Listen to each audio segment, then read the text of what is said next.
இப்போ நம்ம பார்க்க போகிறது 10th சோசியலில் இருக்கக்கூடிய தேசியம் காந்திய காலகட்டம் லெசனினுடைய கண்டினியூஷன். சமதர்மவாத அதாவது சோசியலிஸ்ட் இயக்கங்களினுடைய தொடக்கங்கள். 1917 ரஷ்ய புரட்சி.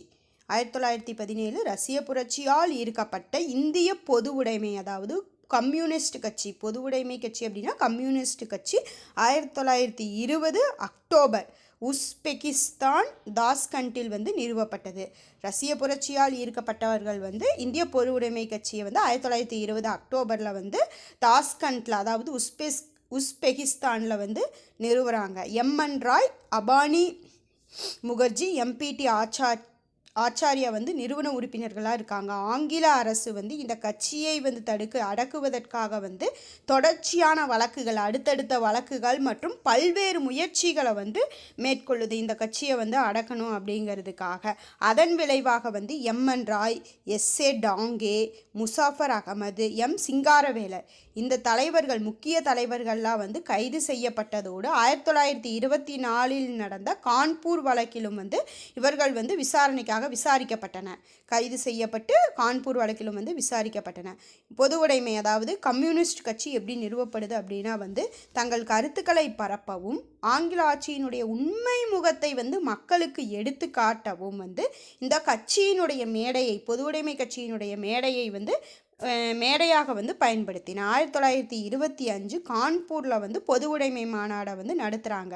எதுக்காக அப்படின்னா ஒரு கட்சியாக ஆரம்பிக்கும் முயற்சியாக 1925 கான்பூரில் பொது உடைமை மாநாடு நடக்கப்படுது. அதுக்கு சிங்காரவேலர் தலைமை தாங்குறாரு, தலைமை உரையை நாட்டுறாரு. இந்திய மண்ணில் இந்திய பொது உடைமை கட்சி ஆரம்பிக்க இது வழிவகை செய்தது.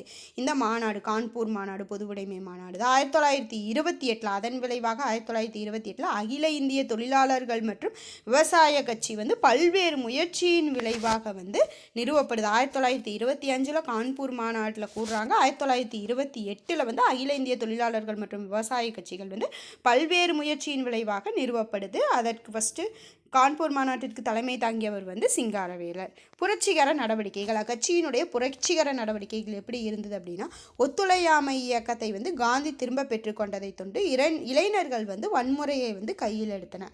அதாவது காலனி ஆட்சியை ஆயுத கிளர்ச்சி மூலமாக அகற்றும் நோக்கில் 1924 இந்துஸ்தான் குடியரசு இராணுவம் உருவாக்கப்பட்டது. ஆயுத கிளர்ச்சியின் மூலமாக அடக்கிறதுக்காக 1924 இந்துஸ்தான் குடியரசு இராணுவம் எங்கே உருவாக்கப்படுது? கான்பூரில் உருவாக்கப்படுது. 1925 ராம் பிரசாத் பிஸ்மில், அஸ்பாகுல்லா கான் மற்றும் பலர் லக்னே கிட்ட காக்கோரி அப்படிங்கிற கிராமத்தில் ரயில் வண்டியை நிறுத்துகிறாங்க. அரசு பணத்தை கொண்டு சென்ற ரயில் வண்டியை நிறுத்தி அதை கொள்ளையடிச்சிட்றாங்க.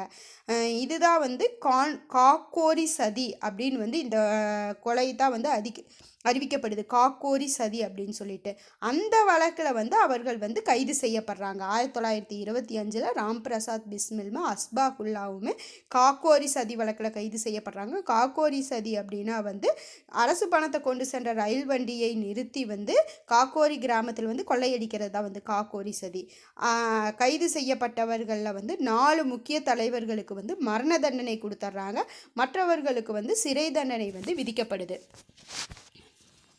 அதுக்கடுத்தது பஞ்சாபில் பகத்சிங், சுக்தேவ் மற்றும் அவர்களது தோழர்கள், முக்கியமானவங்க பகத்சிங், சுக்தேவ் மற்றும் அவர்களது தோழர்கள் இந்துஸ்தான் குடியரசு இராணுவத்தை மீண்டும் அமைக்கிறாங்க. அதாவது இவர்களால் அமைக்கப்பட்ட இந்துஸ்தான் இராணுவம், இந்துஸ்தான் குடியரசு இராணுவம் 1924 கான்பூரில் ஆயுத கிளர்ச்சி மூலமாக அடக்கிறதுக்காக உருவாக்கப்படுது. உருவாக்கப்பட்டதுக்கு அப்புறம் இதனுடைய முக்கிய தலைவர்கள்லாம் காக்கோரி வழக்கில் கைது செய்யப்பட்டு மரண தண்டனை ப்ளஸ் சிறையில் அடைக்கப்பட்டதுக்கு அப்புறம் பஞ்சாபில் பகத்சிங், சுக்தேவு இந்த இந்துஸ்தான் குடியரசு இராணுவத்தை மீண்டும் அமைக்கிறாங்க. மீண்டும் அமைச்சு பொது உடைமை கருத்துக்களால் ஈர்க்கப்பட்ட அந்த அமைப்புக்கு என்ன பேர் வைக்கிறாங்கன்னா இந்துஸ்தான் குடியரசு இராணுவம் அப்படிங்கிற பேரை இந்துஸ்தான் சமதர்மவாத குடியரசு அமைப்பு அப்படின்னு சொல்லிட்டு, அதாவது சோசியலிஸ்ட் குடியரசு அமைப்புன்னு சொல்லிட்டு 1928 பெயர் மாற்றம் செய்கிறாங்க. லாலா லஜ்பத் ராயினுடைய உயிரிழப்புக்கு காரணமாக, அதாவது துப்பாக்கி சூட்டின் மூலமாக உயிரிழந்த லாலா லஜ்பத் ராய் ஆங்கிலேய காவல் அதிகாரி அதற்கு காரணமாக இருந்தார். அவர் பேர் சாண்டர்ஸ். லாலா லஜ்பத் ராயின் உயிரிழப்புக்கு காரணமானவர்கள் வந்து படுகொலை செய்யப்பட்டார். அதாவது சாண்டஸ் ஆங்கிலேய காவல் அதிகாரி வந்து படுகொலை செய்யப்படுறார். 1929 வந்து மத்திய சட்டப்பேரவையில் வந்து பகத்சிங்கும் BK தத்தும் வந்து என்ன பண்ணுறாங்க அப்படின்னா குண்டு வீசுகிறாங்க. 1929 மத்திய சட்டப்பேரவையில் பகத்சிங் ப்ளஸ் BK தத் வந்து குண்டு வீசுகிறாங்க. இன்குலாப் ஜிந்தாபத், அதாவது பாட்டாளி வர்க்கம் வாழ்க அப்படிங்கிற முழக்கங்களை வந்து எழுப்புறாங்க. இன்குலாப் ஜிந்தாபத், அதாவது பாட்டாளி வர்க்கம் வாழ்க அப்படிங்கிற முழக்கங்களை வந்து எழுப்புறாங்க. ராஜகுரு ப்ளஸ் பகத்சிங் வந்து கைது செய்யப்பட்டு அவர்களுக்கு வந்து மரண தண்டனை வந்து விதிக்கப்படுது. இந்த பகத்சிங்கினுடைய துணிச்சலான செயல்பாடு, அதாவது மத்திய பேரவையிலேயே குண்டு வீசின அந்த துணிச்சலான செயல்பாடு வந்து இளைஞர்களை வந்து கவனம் ஈர்த்து அவரை வந்து பகத்சிங்கை வந்து பிரபலமடைய செய்தது. 1930 ஏப்ரலில் வந்து சிட்டகாங் அப்படிங்கிற ஆயுத கிடங்குக்கு வந்து மீதான தாக்குதல் வந்து நடைபெறுது. 1930 ஏப்ரலில் கிட்டாகாங் அப்படிங்கிற ஆயுத கிடங்கு மீதான தாக்குதல் நடைபெறுது. அதை மேற்கொண்டவங்க யார் அப்படின்னா சூர்யா சென்னும் மற்றும் அவரது நண்பர்களால் வந்து இந்த ஆயுத கிடங்கு தாக்குதல் வந்து நடத்தப்படுது. அதுக்கப்புறம் வந்து இவர்கள் வந்து அந்த ஆயுத கிழங்கை சிட்டாசிங் ஆயுத கிழங்கை வந்து கைப்பற்றி புரட்சிகர அரசை வந்து அங்கே நிறுவுறாங்க. அது மட்டும் இல்லாமல் அரசு நிறுவனங்களை குறிவைத்து 3 ஆண்டுகளுக்கு வந்து கண்டினியூவாக வந்து இந்த மாதிரியான தாக்குதல் வந்து நடத்தப்படுது. 3 ஆண்டுகள் கழித்து வந்து 1933 தான் வந்து சூர்யா சென் வந்து கைது செய்யப்பட்டு ஓராண்டிற்கு பிறகு தூக்கிலிடப்படுறாரு. அப்போ சூர்யா சென்னுங்கிறது வந்து சிட்டகாங் ஆயுத கிடங்கின் மீது தாக்குதல் நடத்துகிறாரு, அதை கைப்பற்றாரு. அதுக்கப்புறம் 3 வருஷம் அரசு நிறுவனங்களை குறிவைத்து தாக்குதல் நடத்துகிறாரு. அதற்கு பிறகு கைது செய்யப்பட்டு ஓராண்டிற்கு பிறகு வந்து தூக்கிலிடப்படுறாரு. 1930களில் வந்து இடதுசாரி இயக்கங்கள், பொருளாதார நெருக்கடி பிரிட்டனின் கீழ் இருந்த காலனிகளிலும் பாதிப்பை ஏற்படுத்தியது. அதாவது பொருளாதார நெருக்கடி பிரிட்டன் அரசின் கீழ் இருந்த காலனிகளிலும் பாதிப்பை ஏற்படுத்தியது. பொருளாதார வீழ்ச்சி காரணமாக வர்த்தக லாபங்களிலும் வேளாண்மை பொருட்கள் விலைகளிலும் வந்து சரிவு ஏற்பட்டது. இது வந்து ஏற்கனவே சரிவிலிருந்த வேளாண் பொருட்களின் 50% விலை வீழ்ச்சி காரணமாக கட்டாயமாக செய்யப்பட்ட அரசின் நில வருவாய் வசூல் வந்து 2 மடங்காக அதிகரிக்குது. ஏற்கனவே வந்து வேளாண் பொருட்களினுடைய வீழ்ச்சி வந்து விலை சரிவின் காரணமாக வந்து அரசின் நிலவருவாய் வசூல் வந்து அரசின் மீது அரசு வந்து நிலம் வச்சிருக்கிறவங்களுக்கு நிலவருவாய் வசூல் செஞ்சது. மேலும் வந்து பொருளாதார நெருக்கடி வந்ததுனால வேளாண் பொருட்களின் விலைகள் சரிவு ஏற்பட்டதுனால அந்த வருவாய் வந்து 2 மடங்காக அதிகரிக்கப்படுது. அதன் விளைவாக அரசு என்ன நடவடிக்கையை மேற்கொள்ளுது அப்படின்னா புழக்கத்தில் இருந்த பணத்தை வந்து திரும்ப வாங்கிக்குது. அரசுக்கே வந்து நிதி நெருக்கடி இருக்குது அப்படின்னு சொல்லிட்டு வளர்ச்சி பணிகளுக்கான பணியாளர்களினுடைய எண்ணிக்கையும் செலவுகளையும் வந்து குறைச்சிருது. பொருளாதார நெருக்கடி காரணமாக பணத்தை திரும்ப வாங்குறாங்க, பணிகளையும் பணியாளர்களினுடைய எண்ணிக்கையும் குறைக்கிறாங்க. இதுதான் வந்து அரசின் இதர நடவடிக்கைகளாக இருந்தது. இதனால் வந்து வருவாய், ஊதிய குறைபாடு பாதிப்பு, விவசாயிகள் மற்றும் தொழிலாளர்கள் நலன், வேலையில்லா திண்டாட்டம் இதெல்லாமே ஏற்பட்டதன் காரணமாக இதற்காக வந்து பொது உடைமை கட்சி வந்து போராட்டம் செய்கிறாங்க. வருவாய் குறைபாட்டுக்காகவும் தொழிலாளர்கள் நலனுக்காகவும் வேலையில்லா திண்டாட்டத்திற்காகவும் வந்து பொது உடைமை கட்சி போராட்டம் பெறுறது இந்த இடத்துல வந்து முக்கியத்துவம் பெறுது. இதனால் வந்து 1934 வந்து பொது உடைமை கட்சியை வந்து தடை செய்கிறாங்க. தீவிர இடதுசாரி ஆதரவு முதல் தீவிர வலதுசாரி ஆதரவு வரை வந்து அகன்ற அரசியலமைப்பு சார்பு பெற்ற இயக்கமாக சுயராஜ்யம் குறிக்கோளோடு காங்கிரஸ் கட்சி வலுவான அமைப்பாக உருவெடுக்குது. பொது உடைமை கட்சியை வந்து 1934 தடை செஞ்சதுக்கப்புறம் இடதுசாரி முதல் வலதுசாரி வரை அரசியல் சார்பு பெற்ற இயக்கமாக வந்து சுயராஜ்யம், அதாவது தன்னாட்சி குறிக்கோளோடு வந்து காங்கிரஸ் கட்சி வலுவான அமைப்பாக உருவெடுக்குது. 1934 ஜெயப்பிரகாஷ் நாராயணன், ஆச்சாரியா நரேந்திர தேவ், மினுமசாமி இவர்களினுடைய முன்முயற்சியினால் காங்கிரஸ் கட்சி உருவெடுக்குது. இது வந்து காங்கிரஸ் சமதர்மம், அதாவது சோசியலிஸ்ட் கட்சி வந்து உருவாகுது 1934. யார்? ஜெயப்பிரகாஷ் நாராயணன், ஆச்சாரியா நரேந்திரவும், மினுமசாமி இவர்களினுடைய முன்முயற்சியினால் காங்கிரஸ் சமதர்ம சோசியலிஸ்ட் கட்சி உருவானது. தேசியவாதம் தான் சமதர்மத்திற்கான பாதை அப்படின்னு நம்பின அவர்கள் வந்து இந்த காங்கிரஸ் சமதர்ம கட்சியில் இருந்தவங்க பூராமே வந்து காங்கிரஸ்குள்ளே இருந்து உழைக்க வந்து விரும்பினார். காங்கிரஸ்லேயே சேர்ந்துக்கிறேன் அப்படின்னு சொல்லிட்டு சேர்ந்துக்கிறாங்க. 1935ஆம் ஆண்டு இந்திய அரசு சட்டத்தின் கீழ் அமைந்த முதல் காங்கிரஸ் அமைச்சரவை. இதுக்கப்புறம் தான் வந்து காங்கிரஸ் வலுவான அமைப்பாக மாறினதுக்கப்புறம் வந்து 1935ங்கிறது வந்து இந்திய அரசு சட்டம். அதற்கு கீழ் வந்து காங்கிரஸ் அமைச்சரவை அமையுது.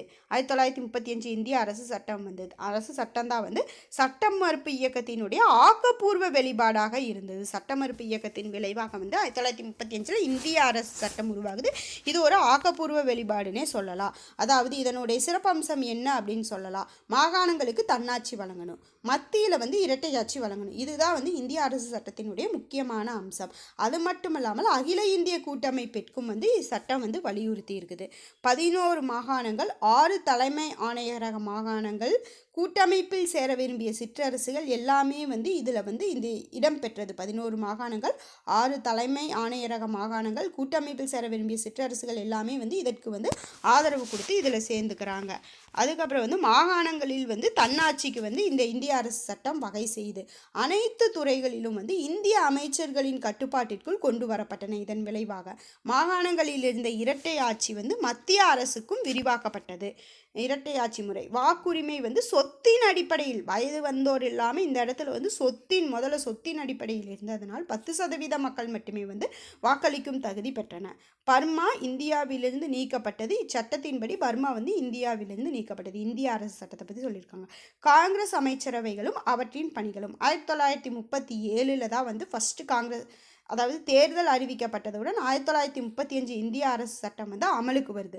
சட்ட மறுப்பு இயக்கம் வந்து காங்கிரஸினுடைய பெரிதும் பலன் பெற்றது. சட்டப்பேரவை புறக்கணிப்பை தவிர்த்து வந்து காங்கிரஸ் வந்து தேர்தலில் போட்டியிடுது. 1937 11 இடங்களில் வந்து 7 இடங்களில் வந்து காங்கிரஸ் வெற்றி பெறுது. 7 இடங்கள் எது அப்படின்னா வந்து மதராஸ், பம்பாய், மத்திய மாகாணம், ஒடிசா, பீகார், ஐக்கிய மாகாணங்கள், வடமேற்கு எல்லை மாகாணங்கள். இந்த 7 இடங்கள்லேயும் வெற்றி பெற்றதோடு ஒன்று கூட்டணி அரசிலும் சர் முகமது சாதுல்லா, அதாவது அசாம் பள்ளத்தாக்கிற்கு தலைமை தாங்கிய சர் முகமது சாதுல்லா, அசாம் பள்ளத்தாக்கினுடைய கூட்டணி அரசு 8 இடங்களில் ஆட்சி. இதன் மூலமாக வந்து பிரபல அமைப்பாகவே வந்து காங்கிரஸ் வந்து மாறிடுச்சு அப்படின்னு சொல்லலாம். இந்த காங்கிரஸ் வந்து என்னென்ன பண்ணுது அப்படின்னா அமைச்சர்களினுடைய ஊதியத்தை குறைக்கிறது. 2000 ரூபாயிலிருந்து 500 ரூபாயாக. தேசியவாதிகளுக்கு எதிரான முந்தைய நடவடிக்கைகளை எல்லாமே வந்து ரத்து செய்து அரசிடம் வந்து அவசரகால அதிகாரங்களை வந்து திரும்ப பெறுது. தன்னுடைய அவசரகால அதிகாரங்களை தந்தது தானே வாங்கிக்குது. கட்சிகள் மீதான தடைகள், அதாவது கம்யூனிஸ்ட் கட்சியை தவிர மற்ற கட்சிகள் மீதான தடைகளை வந்து நீக்குது. தேசிய அளவில் வந்து பத்திரிகை கட்டுப்பாடு வந்து ரத்து செய்யப்படுது. காவல்துறை அதிகாரம் வந்து கட்டுப்படுத்தப்படுது. உயர்ந்த அதிகாரம், காவல்துறை வந்து யாரை வேணாலும் அவர்களுடைய சுய அதிகாரம் வந்து கட்டுப்படுத்தப்படுது. அரசியல் பேச்சுகள் பற்றி சிஐடி நடவடிக்கை வந்து விலக்கி கொள்ளப்படுறாங்க. மக்களிடம் வந்து அரசியல் பேச்சு பேசக்கூடாது, அதுக்கு வந்து சிஐடி தகவல் கொடுக்குற மாதிரியான அறிக்கை இருந்தது, அதை வந்து விலக்கி கொண்டுக்கிட்டாங்க. விவசாயிகளினுடைய கடன் மற்றும் தொழிலாளர் மேம்பாட்டிற்காக சட்டப்பூர்வ நடவடிக்கை வந்து எடுக்கப்படுது. கோவில் நுழைவு சட்டம் நிறைவேற்றப்படுது. எல்லாருமே வந்து கோயிலுக்குள் நுழையிற மாதிரி பொது சுகாதாரத்திற்கு வந்து சிறப்பு கவனம் செலுத்துது. இதெல்லாமே வந்து காங்கிரஸ் கட்சியினுடைய செயல்பாடு. காங்கிரஸ் அமைச்சரவையின் பதவி விலகலை இவ்வாறு சிறப்பாக செஞ்சுட்டு இருக்கிறப்ப 1939 வந்து 2ஆம் உலகப் போர் நடைபெறுது. காங்கிரஸ் அமைச்சரவையை ஆலோசிக்காமல், அதாவது அவங்களுக்கு கீழே இருந்த காங்கிரஸ் அமைச்சரவையை ஆலோசிக்காமல் வந்து கூட்டணி படைகள் சார்பாக வந்து காலனி ஆதிக்கத்திற்கு அரசு வந்து நுழைந்தது. எனவே வந்து எதிர்ப்பு தெரிவித்து காலனி ஆதிக்கத்தை வந்து அரசு வந்து நுழைந்தது கூட்டணி படைகள் சார்பாக. எனவே எதிர்ப்பு தெரிவித்து வந்து காங்கிரஸ் அமைச்சரவை வந்து பதவி விலகுது.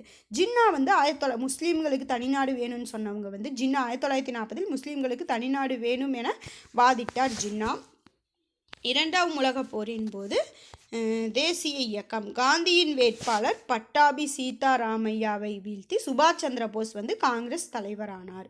காந்தியின் ஒத்துழைப்பின்மையால் வந்து சுபாஷ் சந்திர போஸ் வந்து தன்னுடைய பதவியிலிருந்து விலகி பார்வார்டு பிளாக் கட்சி என்ற அமைப்பை வந்து தொடங்குறாரு. பட்டாபி சீதாராமன் சேர்றாரு காங்கிரஸ் வேட்பாளராக சேர்ந்து காங்கிரஸ் தலைவராகிறாரு. ஆனால் காந்தியினுடைய ஒத்துழைப்பின்மையால் தன்னுடைய பதவியில் தானாக விலகி பார்வார்டு பிளாக் கட்சின்னு வந்து தொடங்குறாங்க.